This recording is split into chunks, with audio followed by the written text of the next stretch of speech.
স্বামীর মাথায় হাত রেখে যদি একটি দোয়া 3 বার পড়তে পারেন, এই আমলটি যদি করতে পারেন, তাহলে স্বামীর উন্নতি হবে এবং রিজিকের কখনো অভাব হবে না ইনশাআল্লাহ তাআলা।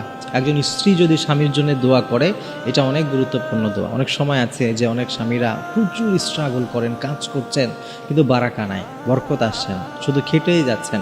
তো স্বামীরা যেমন বাইরে কাজ করছেন, পরিশ্রম করছেন, আপনিও যদি স্বামীর জন্য দোয়া করতে পারেন, তাহলে দেখবেন উভয়ের প্রচেষ্টা আল্লাহ তাআলা অনেক উন্নতি দিবেন। আবু দাউদের বর্ণনায় চমৎকার একটি হাদিসের মধ্যে চমৎকার একটা দোয়া এসেছে, এই দোয়ার আমলটি করবেন।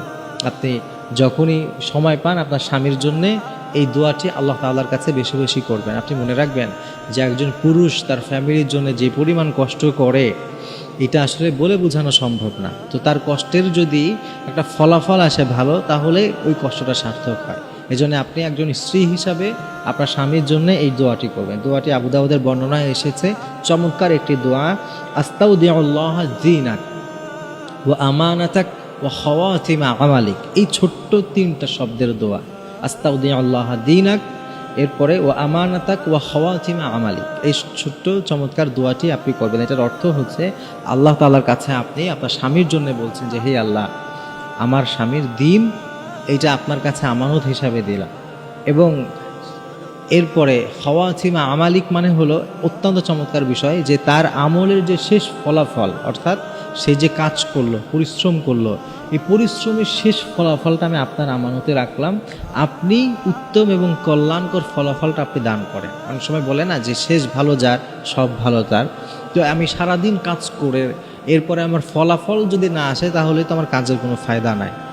এই জন্য রেজাল্টটা ভালো হতে হয়, শেষ ফলাফলটা ভালো হইতে হয়। এই জন্যে আল্লাহর কাছে এটা বলে বেশি দোয়া করা যে তোমার দিন এবং তোমার কাজের যে শেষ ফলাফল, এটা আল্লাহর কাছে অর্পণ করলাম, এটা আল্লাহর কাছেই রাখলাম, এটা এই দায়িত্বটা আমি আল্লাহর কাছেই অর্পণ করে দিলাম। আল্লাহ তাআলা যেটা কল্যাণকর মনে করেন সেটাই যেন করেন। তো এই আমলটা যদি আপনি আপনার স্বামীর জন্য নিয়মিত করতে পারেন, যখন আপনি নামাজ পড়েন, নামাজের পরে যখন দোয়া করেন, তখনও এই দোয়াটি আপনি করবেন। আপনি যখনই আপনার স্বামীর কথা মনে হয়, তখন আপনি এই দোয়াটি করবেন।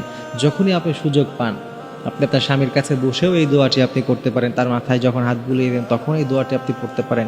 এক কথায় বেশি বেশি আপনার স্বামীর জন্য এই দোয়াটি আপনি পড়বেন, তাহলে দেখবেন আপনার স্বামী অনেক উন্নতি করবে, অনেক সমৃদ্ধি পাবে, এবং সেই সাথে আপনাদের বাসায় রিজিকের অভাব হবে না ইনশাআল্লাহ তাআলা, যদি নিয়মিত আমলটা করে।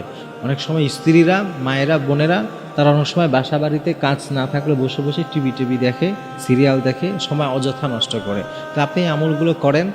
বাসার আপনার যে হাজব্যান্ড আছেন, তিনি যেমন বাইরে অনেক স্ট্রাগল করছেন, আপনি যদি বাসায় বসে তার জন্য জিকির করেন, আমল করেন, উভয় সমষ্টিতে আপনাদের সংসারটা সুন্দর মতো চলবে ইনশাআল্লাহ।